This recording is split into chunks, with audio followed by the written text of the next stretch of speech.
in 2009, you guys officially released your debut full length, so Record in a Bag, and it started as a free digital download, and then it got re-released on Arts and Crafts. So you guys got some support from a label. What are your thoughts, your emotions, your memories? What comes back when you think to that first debut album that kicked off this amazing journey you've been on? I mean, again, it's so similar to what I was just remembering a few minutes ago, in that the whole idea was, okay, cool, that's awesome. An album's out, it's in stores. There's a song or two being played on a couple radio stations in Canada. That means we get to keep doing this fun thing, right? It was always sort of, okay, Wicked, we'll see you at the next show. It was never really dwelling on what has already happened or whether we had a plan for the future, other than, okay, cool. If there's enough money in my bank account to pay next month's rent, then we can keep doing this fun thing. Sweet. Awesome. Super cool. If there's gas in the tank of the van, then we can make it to the next town and keep playing. I remember the first time I heard the album, I was blown away. I think that's like an incredible album all the way through. And I remember being like, one of us have made it, one of us have made an incredible album. One of us is having a ton of success. So that album had 4 singles. There was Americanorama, if I'm saying that right. There was Juliet, Got to Lose, Fake Drugs. And we have a fan question that's sent in here. So okay. This is from Selge Menard, who asks, who is Juliet? And then there's a follow-up. What's your favorite venue that you played at? And selfishly, which one's in Ottawa? Okay. All right. So who is Juliet? It's an amalgam of people. I think it was loosely based on, she was loosely based on one of Menno's aunts. But I think, like, the way he always has written lyrics, it is an amalgam of thoughts, emotions, and experiences.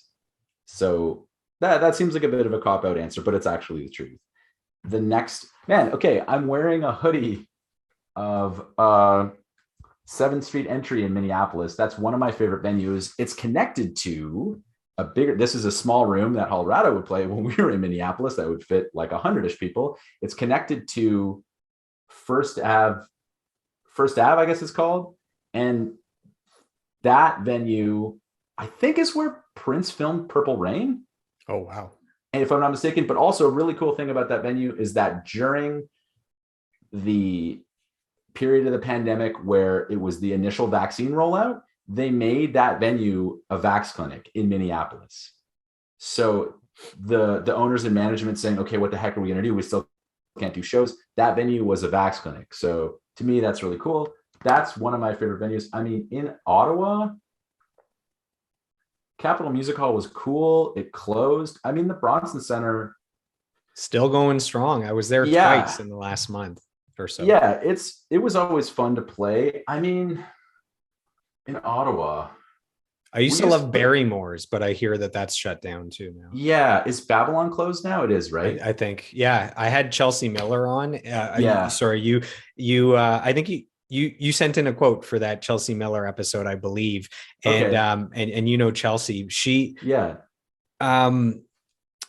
did you send in a quote? I can't remember. Anyways, we all know each other. She's awesome. I do know her. She's a fantastic person. Oh, she mentioned you during the episode, which is why I sent that episode to you, saying you got a powerful shout out from her.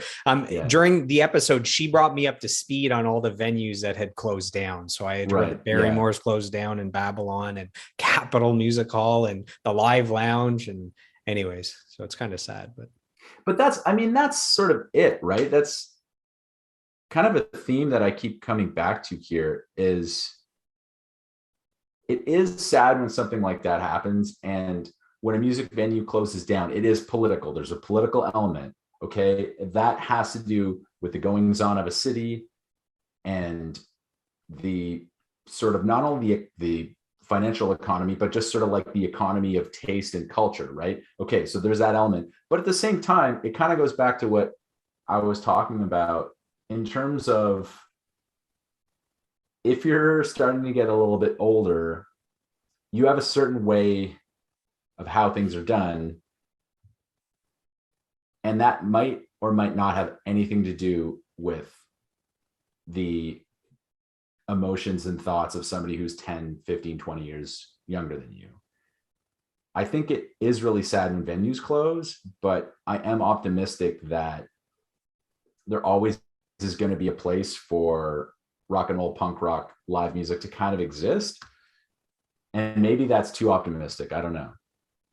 But yeah, the funny thing about Ottawa is, maybe I'm just an old guy, but all my favorite venues are kind of closed. And that's a really dissatisfying answer. And I'm sorry, but it's just the truth, right? I mean, Club Saw still exists, but not in the same way that it was when I was 15 and going to all ages punk shows there.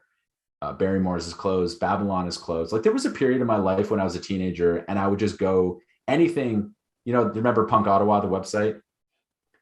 So this website, Punk Ottawa, would have a list of shows. Sean Scallon, who was running that website, still promotes shows in Ottawa now. He's an awesome guy. And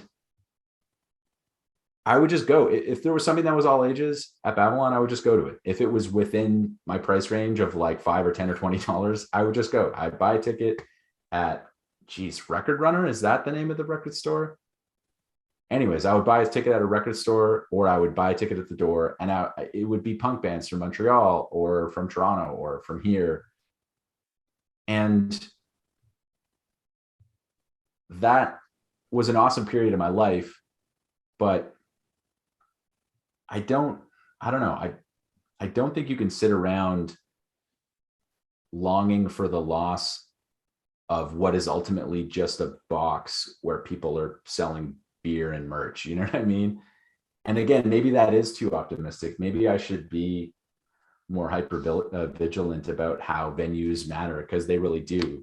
I mean, just to name some other ones, the Horseshoe Tavern in Toronto was instrumental to everything that Hollerado did and was one of my favorite places in the entire world for a long time. Paradiso in Amsterdam is maybe the coolest venue in the entire world. It's in an old church, and there's a big venue that we never played and a much smaller venue that we played a few times. And yeah, I mean, there's so many cool spaces in the world, and things like that, they do ebb and flow, right? And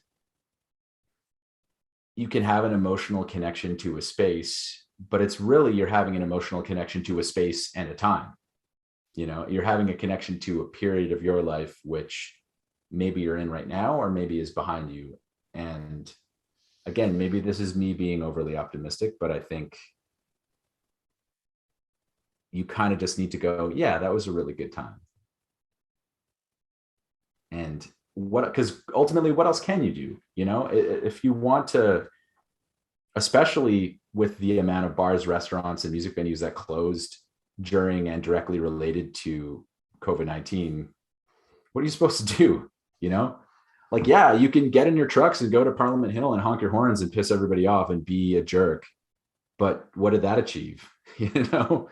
I heard some crazy stats during the pandemic. Something like 90% of restaurants and venues that aren't a chain, so not a McDonald's, not a Wendy's, but independent restaurants and venues, 90% will not survive the pandemic. And at one point in Toronto, there was a video that went viral where it was a photographer before the pandemic that drove down and took videos of all the restaurants and bars and stores. And then it showed during the height of the pandemic, and it just showed like the for lease, for sale, it just showed all the closures. Yeah. And it was like every second store and restaurant was closed for good. It was heartbreaking. And that's horrible. And it's terrible for everyone involved. It's terrible for the people who used to have a Friday night restaurant where them and their partner or them and their friends would go and hang out. It's terrible for the wait staff. It's terrible for the managers. It's terrible for the owners. There's nobody that's good for. And that's, again, there's a political element of that. And I have thoughts, but we don't have enough time, unless this was a political podcast. I don't even think it would be too wise to get into it. Right. It's one of those things where you kind of go, well, when you do have a good thing going on in your life, you got to recognize it, because you have no idea the how fleeting that could be, right? Yeah. Yeah. Well, I guess we'll dive back into music so we don't go too deep Yeah. into Yeah, there politics. you But go. Yeah. the first single from Record in a Bag, Americanorama, and while before the re-release, you guys independently put out the first music video for it, features Dave Foley from Kids in the Hall. How did that connection get made? And I know that video got a lot of hype and press because of him and because of the unique idea and the content. Yeah, we had a friend named John Kastner, who's a really, really nice guy. He was the singer in a band called the Doughboys, a punk, kind of pop punk band from the 90s. And he really helped us out early on. And I think at one point we were even staying on the floor of his rehearsal space or something in LA. Anyways, this friend who was kind of like, mentor is the wrong word, because really it was mostly somebody that would party with us and help us do some recordings. And he was good buddies with Dave. They had been roommates in the 90s at like this cool party house that they had, which sounds like an absolutely magical time in both of their lives. That's a whole other story altogether. So our friend John introduced us to Dave at our show in LA, and there was 10 people in the crowd, if that. Dean and I were not yet 21. So at that show, we had to wait in the van until it was time to play, go in and play, go back and sit in the van again until it was time to load the Kira. And our friend John had brought his buddy Dave. And after that show, we sort of said, hey, we've got this music video that we're planning to shoot. Would you be in it? If you could be in it, that'd be really cool. And if you don't want to be in it, we get it, because we don't really have any money and we can't really pay you anything. And I think we bought him like a plane ticket and a hotel room for a night. I don't think we paid him anything. And if we did, it was an honorarium that was nothing compared to what, he would be expecting if he was booking any kind of legitimate gig whatsoever. And he was and is a super nice guy. And that was a bizarre experience for all parties involved. What was it like hearing your songs like that on the radio for the first time? It was cool. I mean, it felt like it legitimized what we were doing. And again, to sound like a broken record, every time that happened, my brain would go, cool, awesome, we can keep doing this fun thing, That seems to be like the common thread through your career, is just, okay, this buys us a little more time. Yeah, for sure. And I don't know what else you would hope to get out of life, right? Oh, if you receive a paycheck or any sort of compensation for doing any sort of job, if you're thinking anything other than, cool, that'll keep the lights on and I enjoy the lights being on. If you're thinking anything other than that, then what the hell? I think the happiest you can be is when you're just doing things that bring you joy, and everything you do in your life is just to serve that. And I think I don't know, I can't speak for the psychology of the other three guys in the band, but for me, that was the vibe the whole time. It was like, all right, cool, sweet, we can keep doing the thing. Yeah. The album led to your first of 3 Juno nominations, so Best New Artist, which is an awesome one to get nominated for. Did that first nomination have a special place in your heart? Just to have your country, it's Canada's Grammys, to have your country acknowledge your efforts. Does that mean something, or is it always just, hey, that's one thing that buys a little more credibility, buys a little more time? I mean, that was cool because it sort of, that legitimizes what you're doing in other people's minds and eyes. And that was cool because that Juno that we were nominated for, the winner, if you were to check on Wikipedia, the winner of that Juno that we did not win went to the band Said the Will, that are a great band, that are still good buddies of mine. And we all partied with them after they won that Juno and we didn't. During the live broadcast of the Junos, Tokyo Police Club played, I think they played Bambi. They played one of their songs off their fantastic then current album Champ, which is, in my opinion, about as good as indie rock gets.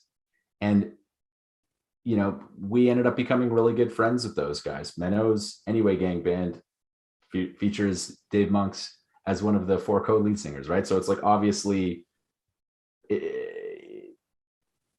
being legitimate in other people's eyes is great, but another cool thing that did is it just sort of like allowed you a seat at the table with people who some of them end up being really good buddies, and some of them already were. I personally have always felt really, really awkward at any sort of award ceremony or anything like that, because it seems counterproductive to a degree. But also, I was really young and really, I've now since realized that what I was feeling was social anxiety that was undiagnosed, right? But there is something, it's like a wedding. There's something weird, Is there also a little bit of imposter syndrome where it's like we're just some guys from Manotick just playing in a band with friends, and here we are at Canada's Grammys? Like, is there any part of you that's like, I don't know if I should be here? I think so. But I think there's also, for me, and maybe this is something that I need to unpack myself, but there's also an element of like, what are we all doing here? This isn't the thing, like, like okay, music's the thing, right? And this is the promotion of music. Yeah. And that's something that's my own hang up that has nothing to do with anything. And it's not an indictment of anyone or anything.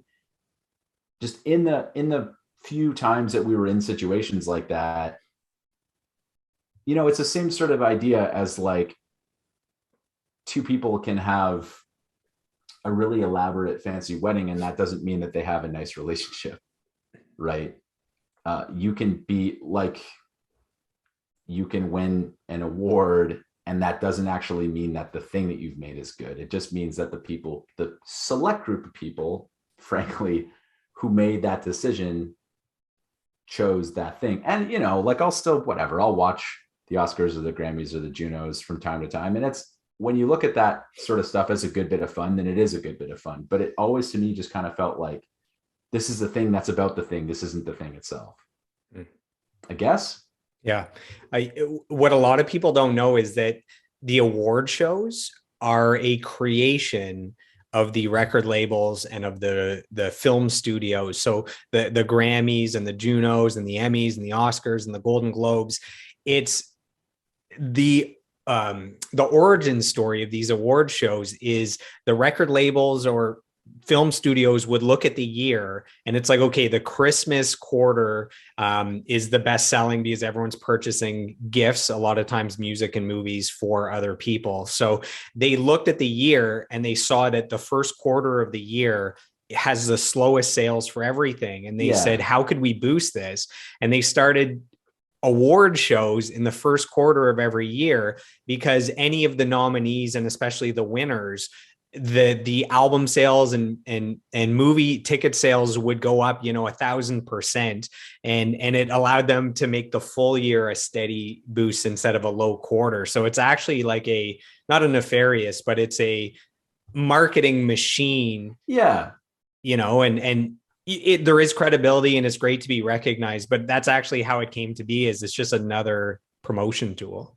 Yeah. And I mean, ultimately, if you want to keep the lights on and keep doing the thing, then you need those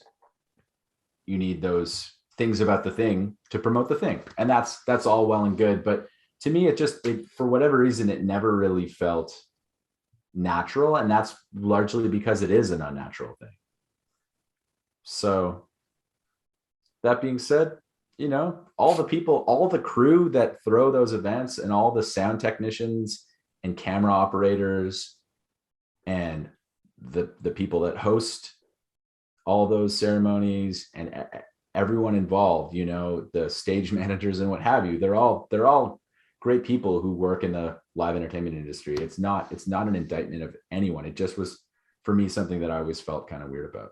it's kind of secondary to the music itself. I have For sure, yeah. I have a quote sent in here from a fellow drummer. So this is from John Marco Fiacconi of the Dreamboats and formerly White Cowbell, Oklahoma. So this is someone Yeah. this is someone I went to school with when I first moved to Toronto. He was the first drummer I jammed with, and I remember we were just playing around and practicing for fun. And he, he's such a nice guy. He says to me, all worried, he goes, "I just want to let you know that I got this audition with White Cowbell, Oklahoma, who's like this legendary band that every musician loves and has a rabid fan base." And he's like worried to tell me, I have an audition, and if I get it, I don't know if I'm like, dude, go for it. That's amazing. Yeah. And he ended up being their drummer for years. So anyways, John Marco sent in this quote. He says, "I always admired Jake's drumming with Hollerado. His parts continually complemented the song so well. I used to jam along to Record in a Bag in my basement on the drums because all the songs were just so much fun to play. I don't say this often about many records, but the drumming on Record in a Bag is probably one of my favorites in the last 15 years. The tones and the mix came out so well, and the parts are just a blast to play." And he put two of like the rock, whatever, the rock emojis. He says, "I used to tell producers, I want my drums to sound like that." So that's GM that's so cool. From the Dreamboats. That's awesome. Yeah, I was going to say, I know him by the initials rather than the full name. So when you first said his full name, I was like, who? No, a really nice guy, really, really good drummer. So the sounds on that record, it's all Gus Van Gogh. Okay, yeah, I was the one sitting there playing the drums when he hit record, but I would not be the person that I am if it wasn't for Gus, the producer, who made just about all of the Hollerado music. I think he still did some mixing on the final record that we recorded ourselves. And honestly, he is salt of the earth. It's difficult for me to imagine a human being more intelligent and compassionate than he is. And also, in terms of making drums sound real damn good on rock records, I can't think of anyone that I like their drum tones better. Wintersleep, older records like The Stills and Priestess, but like, America by Wintersleep, Lowell Campbell is a fantastic drummer first, just right out the gate. But in terms of exactly what I would want my drums to sound like, that's it, right? And I don't know, I'm at a loss for words talking about Gus because he's such a great guy, and I could tell you a million stories that would be mostly super embarrassing to me, where he would kind of take me aside, usually when I was really, really young, and say like, dude, okay, like you're 19 or you're 20 or you're 21 and like you're kind of messing up, and here's why. Jake, you see things this way and that's cool, you have your perspective, but like, hey, maybe think about this.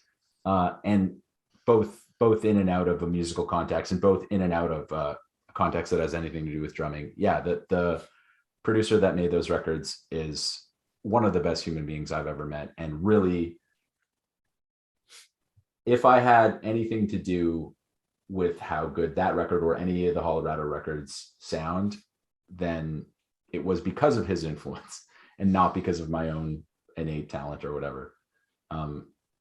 Yeah, so that's really nice, but honestly, I'll defer the compliment to somebody else. That's funny. Yeah. I was gonna say that Wintersleep is actually my favorite band, my all-time favorite amazing. Band. Yeah. And a few months ago, I had Wintersleep's singer and guitarist Paul Murphy as a guest on the podcast. So that was like a highlight of my life. And so recently, I went to see Billy Talent live. And Lowell was playing with them, right? Yeah, and I'm watching Billy Talent, and I'm like, why does their drummer look like Lowell from Wintersleep? And at one point later on, the singer Ben introduces the band, and he goes, "And on the drums, our new friend Lowell." And I'm like, holy shit! My friend in Wintersleep is playing for Billy Talent, and he's still out on tour. And there's a conflict. Billy Talent's drummer.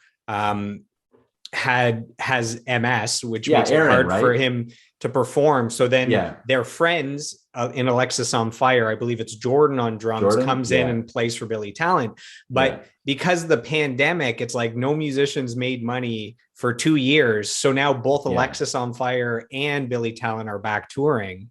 Um, so there's a conflict, and in slips Lowell from Wintersleep to play drums for Billy Talent. And what's cool is a few episodes ago, I had Rich Beto, the drummer from Finger 11 and Saint Asonia, and he actually talked about Wintersleep and Lowell as well, saying he loves, him as a drummer and he loves the band and all that. So Wintersleep keeps coming up, which makes me happy that the name keeps coming out here.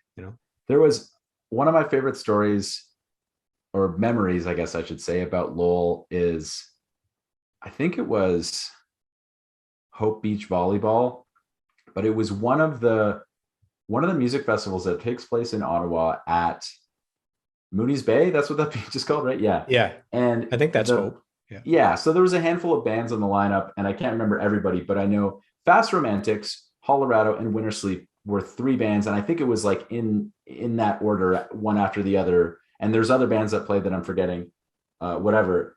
And so Nick McKinley, the drummer in Fast Romantics, and myself had already finished our sets because we had played before Wintersleep. And I remember going up to Nick, and we were kind of congratulating each other. I was sort of saying, yeah, man, I think you had a really good show tonight. I think your playing sounded fantastic. That the whole band was cooking. You guys sounded great, blah, blah, blah, blah. And he was like, oh, Jake, yeah, you guys had a really good show. Jake, I think your drums sounded great, blah, blah, blah. So we're sort of like slapping each other on the back, being all congratulatory backstage. And then Wintersleep starts to play, and we kind of like, Nick and I sort of looked at each other, and we almost just like shared a look. I don't know if he'd corroborate the story, but in my mind, we both immediately were thinking like, no, that's what a real drummer looks like. Yeah, there are levels to this game. Like, yeah. And it's like, okay, cool. We both had a really good game of checkers. We both played a really good game of checkers, but like, check it out. It's 3D chess right there. Cause yeah, there's something about the tone that he gets out of the drums, and he's playing YC drums, right? Made by, Ottawa's own Jordan Gauthier. Just to throw another shout out that any drummers watching or listening to this will get, and nobody else probably will. Yeah, Lowell, there's just something about not only the drum parts, but also just the feel. And there's something about his attitude while he's playing drums that you're like, yeah, man, that's what it's all about.